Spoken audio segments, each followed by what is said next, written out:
Guys, if you're a movie that's coming out in the summer of 2023, it's basically all over, because no one's going to watch your shit. Okay, so get this. There was a movie called Teenage Kraken. It kind of looked like garbage, if I'm being honest, no offense, Dreamworks animation crew, that came out this past weekend. It was a Dreamworks movie. You know, same guys who did Shrek and How to Train Your Dragon. Same guys who recently did the latest Puss in Boots movie. An extraordinary film. If you look at the trailer for the film, however, it doesn't really look like the best thing ever. Not really like the worst thing I've ever seen in my life, but it's kind of like mid, and there we go, it bombed historically bad, making $6 million for its opening weekend on a $70 million budget, and that doesn't even count advertising. Listen, it gets worse, it gets way worse. Also, by the way, hey, it's Zeepster, subscribe, like this video, I'm pretty epic, and you guys are pretty swell. Anyways, the recent Indiana Jones. Listen, I love me some Indiana Jones. I mean, I think the ride at Disneyland is pretty cool. I've never seen the fourth movie, but I hear bad things about it. And for something positive for a change, Harrison Ford's complete love for this character is actually quite endearing. Harrison Ford getting emotional during a standing ovation at this movie's first premiere, it really had me cheering for this movie. Unfortunately, when it comes to the Dial of Destiny, it couldn't even topple Kingdom of the Crystal Skull's opening. You know, I was expecting it to do better. It's Harrison Ford's farewell to the character, an extremely iconic character for that matter. Not to mention, the budget was pretty big, $295 million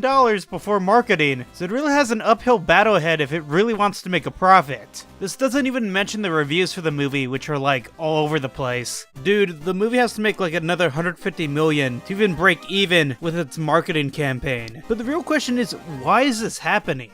Guys, this is the summer blockbuster season, and just movie after movie keeps on flopping. Not only that, but as mentioned prior, movie scores have been all over the place. You know, it's pretty bad when between three movies, such as Teenage Kraken, Indiana Jones, and Elemental, most people agree that Elemental is the better film out of all those three. And here's the thing, Elemental isn't even the greatest movie of all time, it's like okay at best, but that just shows how okay and mid all these other movies are. Where's all the excitement and pizzazz? Here's the thing, we're bored. We've seen all of these movies before. Two unlikely lovers meet. Despite the disapproval of their families, they somehow try to make it work, despite being an odd couple. Indiana Jones is on a wacky adventure. He has to go look for said artifact, with wacky hijinks ensuing. Oh, and this wacky adventure won't be nearly as good as the original trilogy, which started 40 years ago. Oh, but at least we have animated movie number 3064, with odd design choices, and a plot not nearly as interesting enough to save it from a historic bombing at the box office. You know, to make things interesting, I decided to look up the summer of 2008, when the last Indiana Jones movie came out, and what the summer blockbusters were for back then. You know, at a time where superhero movies weren't being released like every other week, there was a time where it was an incredible occasion. You know, in 2023 we have movies like The Flash, but in the summer of 2008, the first Iron Man came out. Hollywood decided to take a chance with a guy named Robert Downey Jr. to play the charismatic Tony Stark. How bold of Hollywood to give Robert Downey Jr. a second chance, because at the time, he was seen as a former addict. The first Iron Man really brought some fresh energy to the superhero genre, which a year prior had suffered through Spider-Man 3. The movie was action-packed, with incredible special effects, and it was also very quippy. It was a pretty funny movie. At the time, it all seemed natural and fresh. Keywords at the time.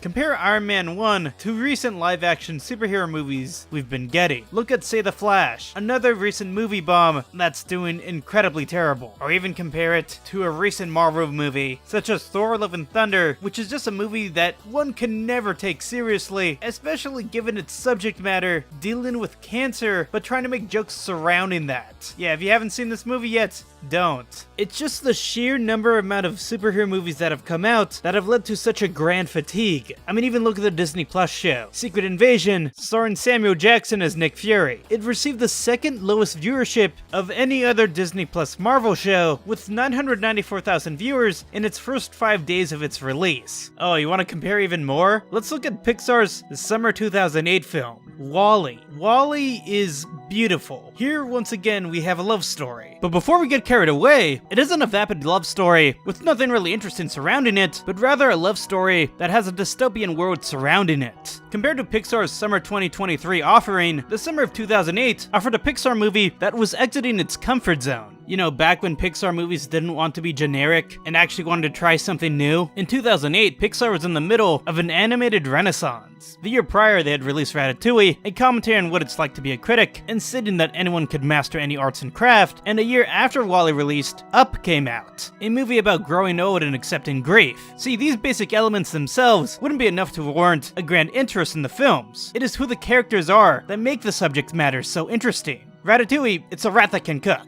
I mean, that's kind of funny. Wally, it's a scrap metal of a robot traveling through space, hanging out with morbidly obese humans on a spaceship. Up is about a floating house, traveling to South America alongside talking dogs and a Boy Scout. If you compare it to Pixar in 2023, sure, you have a love story there, and sure, the characters are interesting, I mean, they're elements, but the thing is, we've seen this before. We've seen a love story. We've also seen better alternatives surrounding stories having to do with elements, such as with Avatar: The Last Airbender. Yes, the main crux of the stories are completely different, as one is about a character trying to save the world, and the other is Wade Ripple wallowing around trying to fix a crack in a dam, but in the end, they both use elements to reach their end goals. What I'm saying here is that there are way more interesting ways to tell the story you want to state. The originality comes at the implementation. As for Dreamworks, let's compare their 2023 output to the summer of 2008's output. While Teenage Kraken is like, whatever, in 2008, we had a panda trying to study martial arts. Yeah, in 2008 Kung Fu Panda came out. I can't believe it was that long ago because I remember when this came out. Very, very distinctly. God, are we only just getting older, everybody? The message of Kung Fu Panda is, albeit, kind of tacky, but that doesn't stop it from being such a fantastic time at the theater. It's the characters, not really the story, that carries the movie to be fantastic. With a message advertising to not judge a book by its cover, the movie's heart is displayed in its various scenes. For me, I will always remember the scene where Oogway ascends to the heavens. The music, his transition into Peach Blossoms, definitely something I don't think Teenage Kraken could ever compete with. And this is what I have to say. The story doesn't have to be the most insane thing in the world. It can be really simple with its message. It's just, don't make things generic. Make the characters entertaining. Make original stories. Although familiar, give them their own twist. Even Indiana Jones 4, for all of its faults, it did incredibly well, becoming the second top box office hit of 2008. How did this happen? There was a lack of sequel fatigue at this point. More original ideas were coming out around 2008 than say in 2023. By 2023, we had been bogged down by multiple sequels by these quote-unquote legacy films, such as Star Wars, Ghostbusters, and various Pixar movies. Indiana Jones 4 was seen as a special occasion, even if it did turn out to be pretty bad. I've seen an argument that COVID has led to the downfall of the movie theaters, which I don't really see any merit in that. I mean, look at last year's summer blockbusters. You had Top Gun Maverick, which did super well. I mean, Spider-Verse 2 just came out. I mean, that's doing super well, and that's already from an established series. People weren't fatigued by Spider-Man because Spider-Verse 2 is incredibly unique in its implementation. People are getting fatigued, and honestly, it's not getting much better. As I was recording this video, I saw this tweet of major franchises with reboots in the works. So once again, we have a Hellboy reboot. I mean, we already got that a couple years ago, but I guess we're getting it again. A Twilight reboot, because why not? I guess we're not done with this stupid series. More Harry Potter, because we can't leave a series to rest peacefully. Wizard of Oz, because God knows we need a sequel to the 1930s classic. Percy Jackson and Chronicles of Narnia. I mean, I assume some of these may be good. It depends how the ideas would be implemented. Anyways, I love you guys. Subscribe, I'm Zeep. Comment about what you think about this, and see you next time.